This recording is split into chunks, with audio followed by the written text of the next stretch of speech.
नमस्कार प्रिय छात्रों, पिछली वीडियो में हमने राम नरेश त्रिपाठी जी की कविता देश प्रेम के 4 काव्यांश पढ़े थे, जिनमें कविवर ने हमारे प्रतापी पूर्वजों के प्रताप का बखान करते हुए हमारी जन्मभूमि भारत की गरिमामयी स्थिति बताई थी तथा यह भी स्पष्ट किया था कि कठिन से कठिन जलवायु वाले देशों के लोग भी अपनी मातृभूमि से अनूठा प्रेम करते हैं तथा आवश्यकता पड़ने पर अपनी मातृभूमि पर अपने प्राणों की प्रसन्नता पूर्वक आहुति देने को तत्पर रहते हैं। आज हम आगे के काव्यांशों का रसास्वादन करते हैं। तुम तो हे प्रिय बंधु स्वर्ग सी सुखद सकल विभुओं की आकर धरा शिरोमणि मातृभूमि में धन्य हुए हो जीवन पाकर। तुम जिसका जल अन्न ग्रहण कर बड़े हुए लेकर जिसकी रज तन रहते कैसे तज दोगे उसको हे वीरों के वंशज। इन पंक्तियों में कवि ने भारतवासियों को बोध कराया है कि वे महान सर्वश्रेष्ठ भारत देश की संतान हैं। कवि कहते हैं, तुम तो हे प्रिय बंधु स्वर्ग सी, हे भारत के प्रिय बंधुओं, हे भारतवासी बंधुओं भाइयों, तुम तो स्वर्ग सी, स्वर्ग के समान सुखद सुख देने वाली सकल विभुओं की आकर संपूर्ण वैभवों खजानों संपूर्ण ऐश्वर्य की आकर भंडार। आकर का अर्थ है भंडार, संपूर्ण वैभवों का भंडार।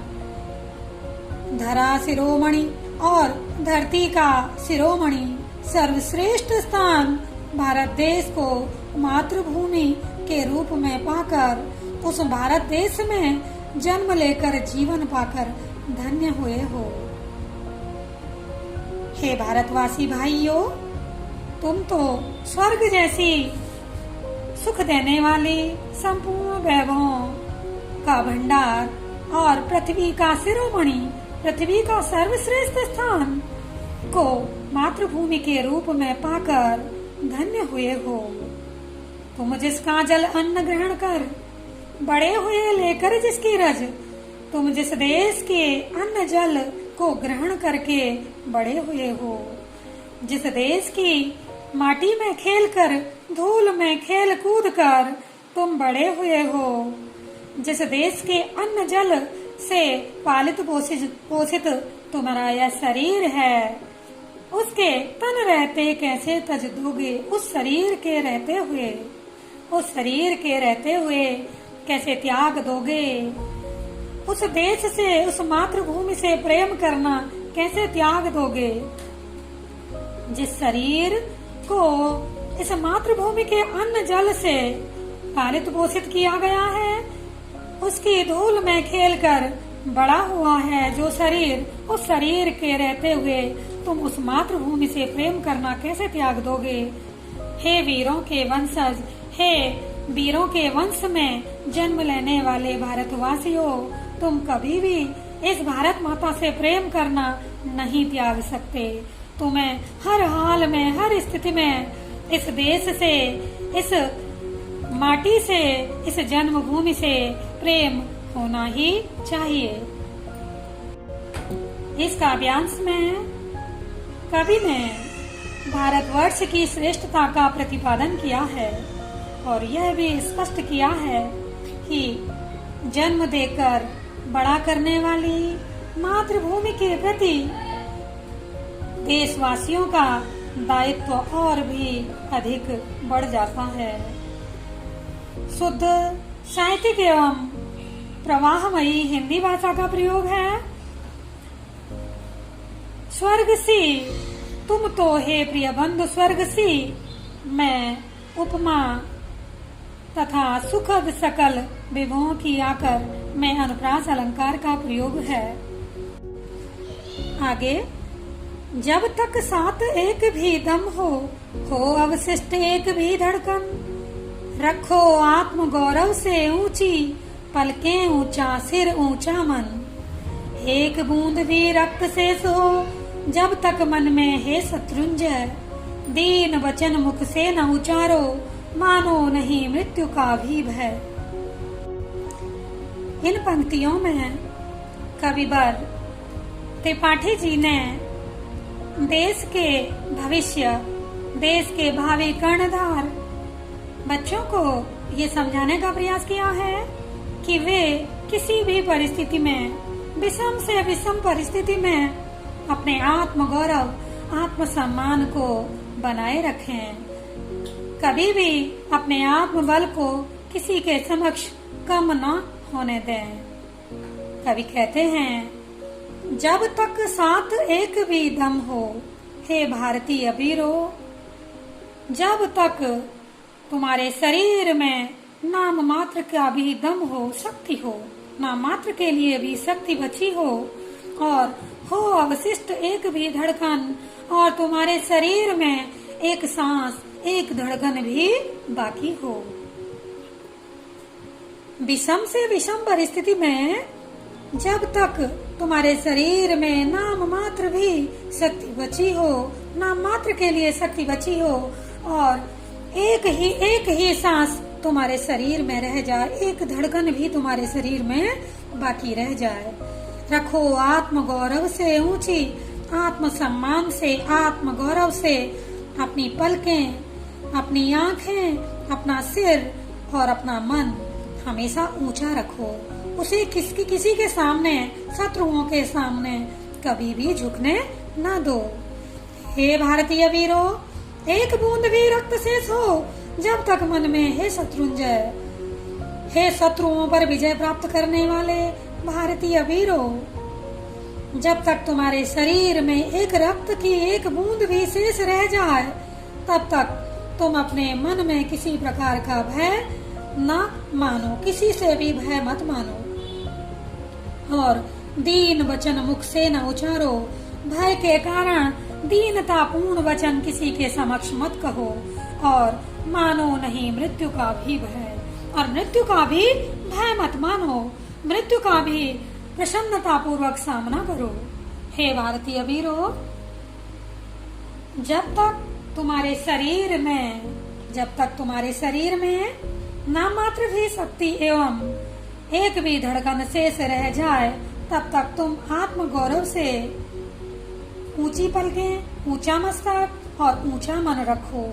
हे शत्रुओं को जीतने वाले भारतीय वीरों, जब तक शरीर में खून की एक बूंद भी बाकी रह जाए, तब तक अपने मन में कायरता मत आने दो। तुम अपने मुख से दीनतापूर्ण शब्द मत कहो, और साकार मृत्यु से भी भयभीत मत हो। प्रत्यक्ष मृत्यु से भी कभी भय मत मानो। आशय यह है कि अपने पूर्वजों की तरह तुम भी आत्म गौरव के साथ जीवित रहो। आगे, निर्भय स्वागत करो मृत्यु का, मृत्यु एक विश्राम स्थल। जीव जहाँ से फिर चलता है, धारण कर नव जीवन संबल। मृत्यु एक सरिता है जिसमें श्रम से कातर जीव नहाकर फिर नूतन धारण करता है, काया रूपी वस्त्र बहाकर।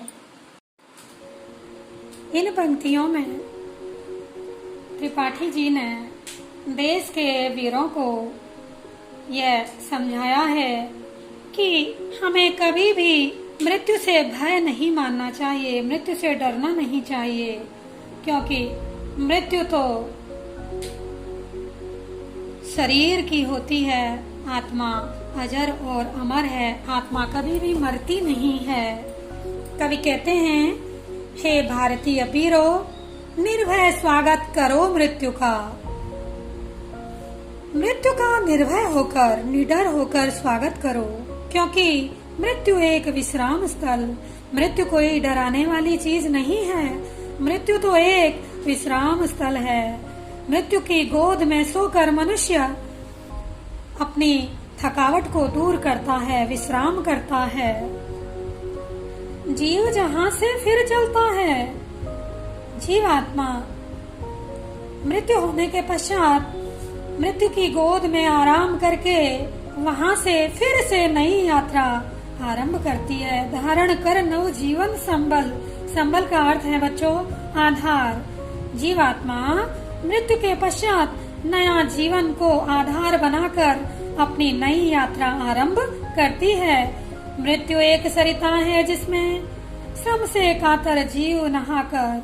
मृत्यु एक ऐसी सरिता है, ऐसी नदी है जिसमें जीवन पर्यंत परिश्रम करता हुआ जीव उस मृत्यु रूपी सरिता में स्नान करता है और स्फूर्ति प्राप्त करता है, ताजगी महसूस करता है। इस प्रकार से मृत्यु कोई डराने वाली चीज नहीं है। मृत्यु के पश्चात तो जीवात्मा को ताजगी प्राप्त होती है। कवि कहते हैं फिर नूतन धारण करता है काया रूपी वस्त्र बहाकर। मृत्यु की सरिता में मृत्यु एक ऐसी सरिता है जिसमें पूरे जीवन परिश्रम करके थका हुआ जीव नहाकर और अपने पुराने काया रूपी वस्त्र को, अपने शरीर रूपी वस्त्र को बहाकर नया शरीर फिर नूतन धारण करता है, नया शरीर रूपी वस्त्र धारण करता है।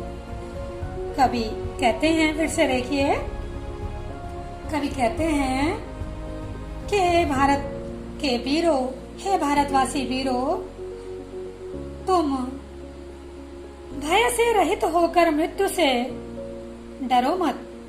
वास्तव में मृत्यु तो परम आराम देने वाली जगह है। वहां से जीव पुनः नया जीवन का सहारा ग्रहण करके, नए जीवन का आधार ग्रहण करके नया जन्म लेकर संसार की ओर चल देता है।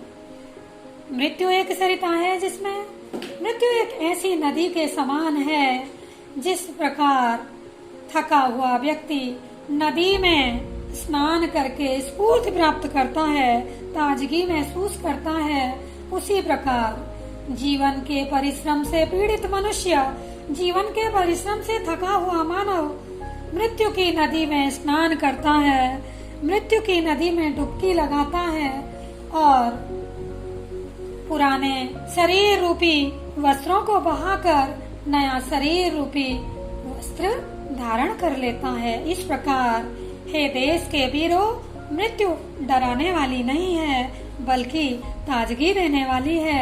इसलिए हमें इसका निर्भय होकर स्वागत करना चाहिए। इस काव्यांश में कवि ने मृत्यु के भय से मुक्त होकर देश पर मर मिटने की प्रेरणा दी है, देश पर न्यौछावर होने की प्रेरणा दी है।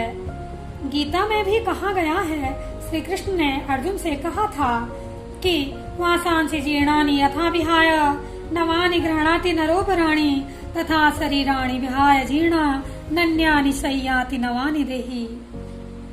कि आत्मा तो अजर और अमर है। यह जिस प्रकार से मनुष्य पुराने वस्त्रों को त्याग कर नए वस्त्र धारण करता है, उसी प्रकार ये जीवात्मा भी, ये आत्मा भी पुराने बूढ़े शरीर को त्याग कर नए शरीर को धारण करती है, क्योंकि आत्मा तो अजर और अमर है, ये कभी मरती नहीं है।